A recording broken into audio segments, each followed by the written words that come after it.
I'm going to show you how to find the perimeter of a triangle that involves mixed numbers and fractions like this. So perimeter, keep in mind perimeter, all you have to do is add all the side lengths to get the perimeter, because perimeter is simply the distance around the figure, or the sum of all the side lengths. So this is my setup here. I added all three sides that were given to me in this triangle to get the perimeter.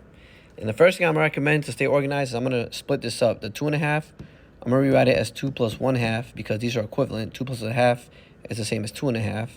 And as I do the problem, you'll see why I did that. It's just going to, like I said, keep your work a little bit more organized. And once I do that, I'm just going to add the whole amounts, the 2 and the 1. I'm going to combine those, we get 3. And then my remaining fractions, I'm just going to bring them down because I did not do anything with them yet.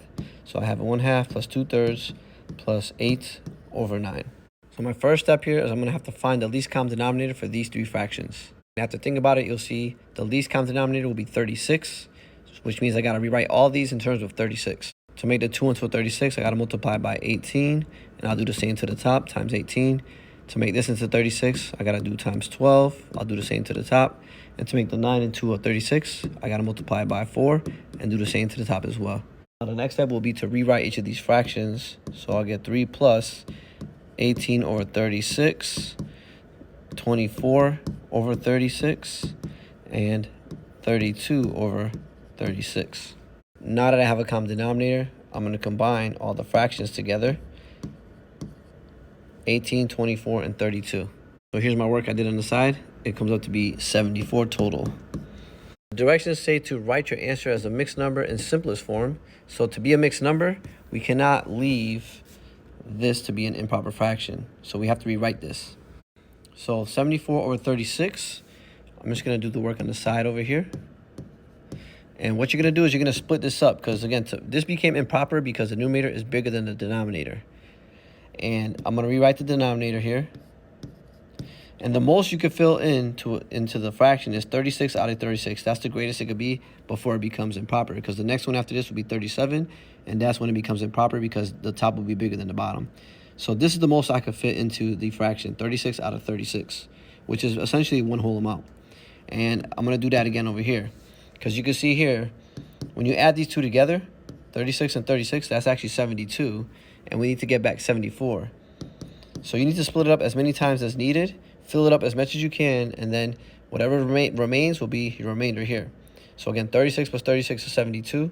To get the 74, I need to add 2 more, and that'll be my final answer here. And 36 over 36 is just one whole amount. That's one whole amount. And 2 over 36, I'm going to have to rewrite that by simplifying.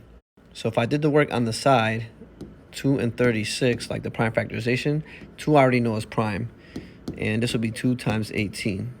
I can keep breaking this up, but since 2 is the only common factor that it'll have, then I don't have to do the work for that. So 2 over 36 is the same as 2 over 2 times 18. So my common factor will be a 2. And if you notice there's no number here, so I'm going to put a times 1 because that doesn't change anything. My answer in reduced form will be 1/18. So 2 over 36 is 1 over 18. And now we can combine this together to get 2 and 1/18. So 74 over 36 as a mixed number will be 2 and 1/18. So going back to the problem, I just changed 74 over 36 to 2 and 1/18. So I'm going to put that here, 2 and 1/18. And then my final step will be just to combine the whole amounts. 3 plus 2 is 5. And then we get the 1/18 for our fraction. And here's our mixed number, 5 and 1/18. And then the last part, it says to make sure you include the correct unit, meaning in this case, everything was given in feet. So your answer should be in terms of feet. So I'll just go down here and I'll put 5 and 1/18, and this is in feet.